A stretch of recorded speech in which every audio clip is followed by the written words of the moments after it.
Alright, so this is the fifth and final portion of the lecture video tonight. It should be fairly straightforward as long as you've caught on to what we've been working on so far. For starters, we have something called a biconditional statement. This is also what we call an if and only if statement. You'll see this referred to as IFF. This will also be a double-headed arrow. Again, the textbook will show it to you like this. However, unfortunately, I have no double-ended arrow on here, so it is, as it's typed in, this is what it'll look like for now. So anytime you see double-ended arrow or if as an IFF, if and only if, they all mean the same thing. I'm going to start us off by filling in the P and Q. So as a sneak preview, I'm going to start us by filling in the if and only if column as well. If you have true, true, so true if and only if true, that's going to be true. True if and only if false is false. False if and only if true is also false. And false if and only if false is actually true.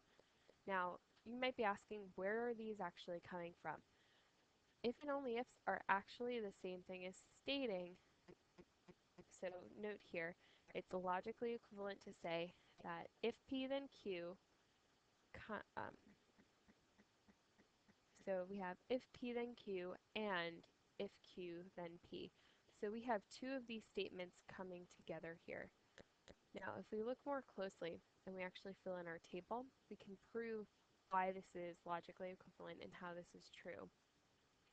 So I'm going to go ahead and start filling us in. So notice what I filled in here. This is coming from our standard conditional statements, the if-thens.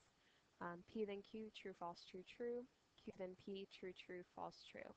Now, along with that, if we copy our column from the above example, P if and only if Q, we know that that's true, false, false, true. Now, what if we take the if statements and combine them together? So we have P then Q and Q then P.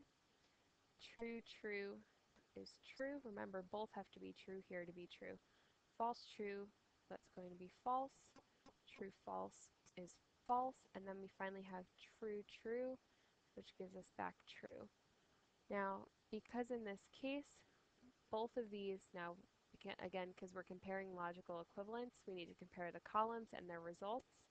Because we have true, false, false, true for both of them, that indicates that we have a logical equivalence, which we can denote with our three little lines there.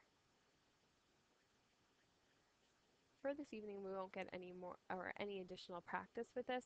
However, I would strongly encourage you, again, to look over the homeworks and make sure that you're comfortable with these.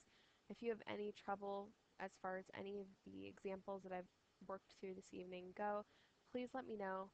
Send me an email. We can discuss it. If you can stop by to the tutoring lab, I will be back in the office tomorrow on September 25th. As far as just a few things I'd like to wrap up here, please remember that this note sheet that you've had to fill out this evening is actually going to count as part of your quiz grade.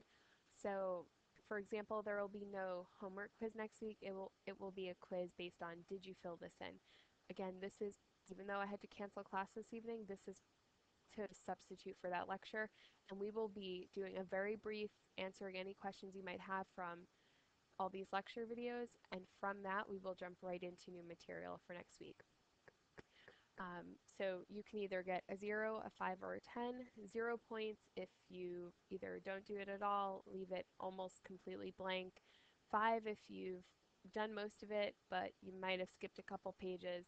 And 10 if you have it completely filled in, if you've shown that you've made an effort to watch each of the videos. Again, so long as you've watched all of these videos, every answer will appear there. One thing I will note is that the slides that were uploaded have a couple extra things in them which may have been removed. You'll not be penalized if you have blank slides that were removed from this presentation. At the end of next class, we'll be reviewing for the exam, which will be on, if I double check my calendar, so next class is going to be on the 1st, and so that means our test is going to be on the 8th. So please bring any questions you may have from tonight's lecture as far as that goes. So remember, the exam is going to be October 8th, I believe, and I will verify that for next week. Additionally, so again, think of this as another part of the homework assignment in addition to just the textbook questions.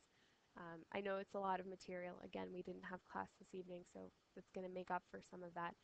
Each person in the class must bring at least one question or topic, which we shall review at the end of class.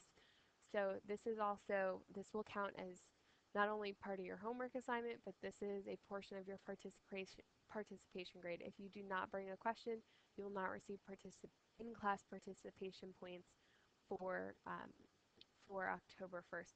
So please make sure you do so. Again, this is your participation. Also, as always, don't forget to continue participating on InfoShare. A lot of people have been making very good use of the site.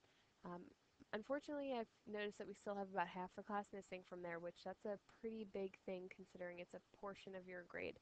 So please, again, don't forget about that. It should be a pretty easy piece of the participation grade because you can really do it at any time at your leisure.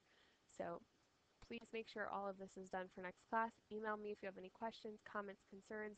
I will be back in the office checking my email. I will be on InfoShare. You guys have lots of ways of contacting me.